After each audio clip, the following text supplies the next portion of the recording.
আসসালামু আলাইকুম রহমতুল্লাহ। আজকে আমরা বানাবো মিষ্টি। কীভাবে বানাচ্ছি চলো তোমাদেরকে ভিডিওটা শেয়ার করি।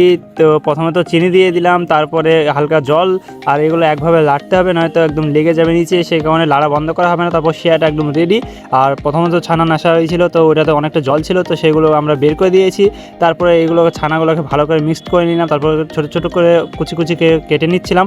তারপরে হাতে তেল নিয়ে এই মিষ্টিগুলো বানাতে হয়, না তো চেপটে যাবে হাতের সাথে। আমি আর কি বলবো, মানে আমি তো প্রথমে বানাতে গিয়ে একদমই হচ্ছিল না। আর যেহেতু আমি আগেই বানানো শিখে গিয়েছিলাম, সে কারণে বানাচ্ছিলাম। তো তারপরে যে আমাদের শিরাটা করা হয়েছিল সেটাতে আমরা মিষ্টিগুলো সম্পূর্ণ দিয়ে দিলাম।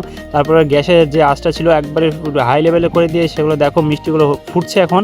আর দেখো এখন মিষ্টিগুলো কেমন হয়েছে, খুবই সুন্দর লাগছে। তোমরাই দেখো যে কত সুন্দর, কত মোটা মোটা হয়ে গেছে। তারপরে আমরা ওখান থেকে আবার ডেকজিতে নামাচ্ছিলাম, কারণ মিষ্টিগুলো একদমই হয়ে গেছে। আর তোমাদেরকে একটু ভেঙে দেখাচ্ছি চলো কেমন হয়েছে। আর এই মিষ্টি বানানোর প্রসেসটা তোমাদের কেমন লেগেছে অবশ্যই তোমরা কমেন্টে জানাও, আর ফলো করতে ভুলো না যেন।